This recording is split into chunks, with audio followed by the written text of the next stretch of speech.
Let's try a 3 by 3. X minus y plus 2z equals 0. 3x plus 2y equals 0. Negative 2x plus 2y minus 4z equals 0. Now you can go through the long way, or of course, if you are allowed to, you can use your calculator.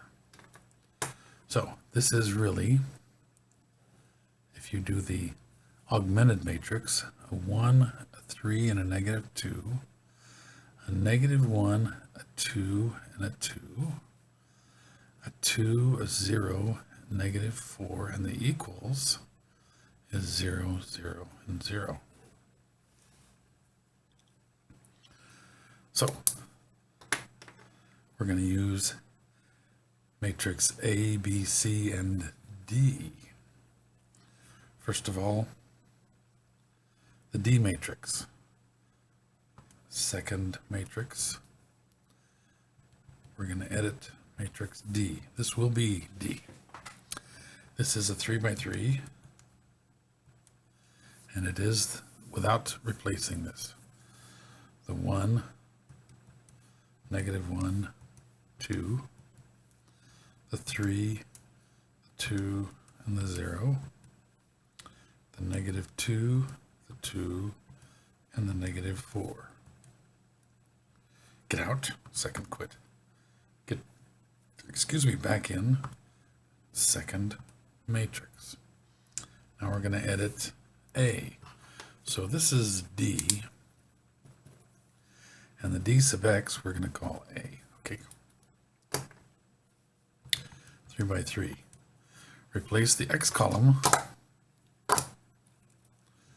x, y, z equals, with the equals. So this is going to be, and you can use the arrow keys, 0, 0, 0. You might have to use the enter key to get to the right. But now this is going to be a negative 1, a 2, and a 2. And here's where you use the enter key to get to the right. And the 2, the 0, and the negative 4. So check it up, make sure. Here's a 0, 0, 0 replaced. Negative 1, 2, 2, 2, 0, negative 4. That's what A is. Could we get out? D sub y is going to be B. Get back in. Edit B. It's a 3 by 3. Now leave the 1, 3, and the negative 2 alone.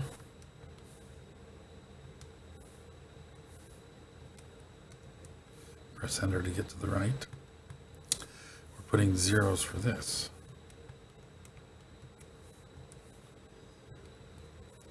And the 2, 0, 4.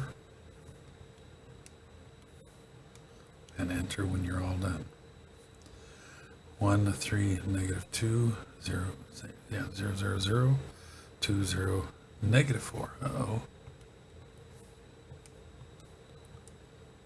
Okay. See, it's good to catch yourself. Get out, get back in, and we're going to edit C. It is now going to be a 3 by 3. Leave X and Y alone, and Z, oops. D sub Z is C. 1, 3, negative 2. 3, negative 2. 1, 3, negative 2. Negative 1, 2, 2. And now these are all 0, 0, 0. Better check them to make sure I didn't make any silly mistakes. So I can quit. And now we can take d sub x, which is really a over d, b over d, and c over d. So we go back in to the matrix. A divided by, go back into the matrix, d, number 4.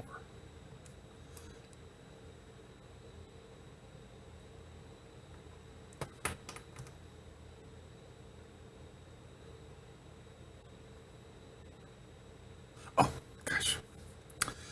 I'm glad I made that mistake. These are matrices. You can't divide matrices. You can divide their determinants. So let's clear this out. We need to go into the matrix and use the math determinant. Go into the matrix A, close that, divided by, go into the matrix math determinant. Go into the matrix D, which is number 4, close. Now we can divide the determinant. Oh man. Divide by 0. Uh-oh. Let's see here. Let's find the determinant of D. Matrix, math, determinant, matrix, D. Ooh. So, what does that mean if we're dividing by 0? You can't solve this system. It doesn't cross.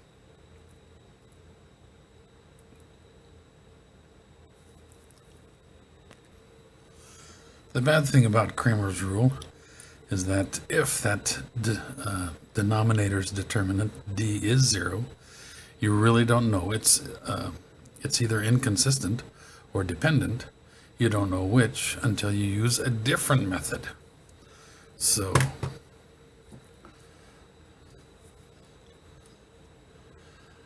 we need to now talk about a few more things. There are some theorems, properties of determinants.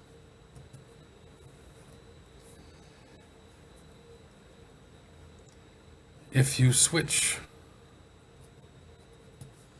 2 rows of a determinant or columns, it doesn't matter, the sign, plus or minus,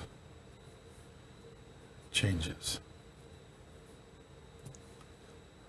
So, if it was a positive 5, it'll become a negative 5 if you switch 2 rows or columns. If a row or column is all zeros, then the determinant is 0. Well, we had all zeros here for this column, but you didn't have it all for D. D is the one that's going to be the big problem because it goes in the denominator. These numerators can be 0. One of your answers can be 0.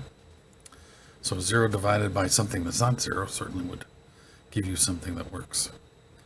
But not D. That's the only one that messes you up. So if any row or column is all zeros, the determinant is 0.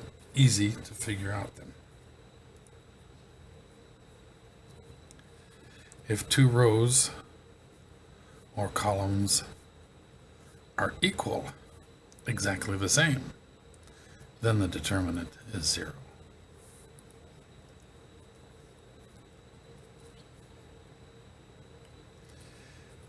If you multiply any row or column by some number k,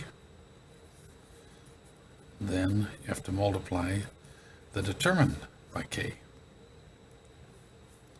And lastly, if you multiply a copy of a row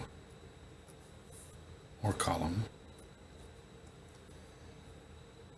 by a number, say k, and add it to another row or column, the determinant stays the same. And that's why you're taking a copy. You're not changing the row. You're taking a copy of one row, multiplying it, say, all by 2's, adding it to another row. It doesn't change the determinant. Sort of interesting. So when you add a multiple of another row, that doesn't change. So with that in mind, suppose you had x plus 3, y plus 6, and z plus 9. For your first row, 3u minus 1, 3v minus 2, and 3w minus 3, and 1, 2, and 3 for your third row. How would you find the determinant if you knew that x, y, and z, u, v, and w, 1, 2, and 3, this determinant, not matrix, but determinant, was 4? Well, let's see. We know this determinant. What did we do to this first row? We took a copy of this row 3, multiplied by 3, and added it to row 1. And number 5 says, that doesn't change the determinant at all. For this second one, we multiplied the row by 3. So we have to multiply the determinant by 3. But then we subtracted a copy of this row from that. You can say multiplied by a -1 and added it, same thing. That doesn't change it, but the multiply by 3 does. And then this row we left alone. So the only thing that really changes, because this is the same, and subtracting the 1, 2, and the 3's, taking this times a -1, remains the same. This one didn't change. So this is 3 times 4, or 12. And I didn't have to know what x, y, and z were.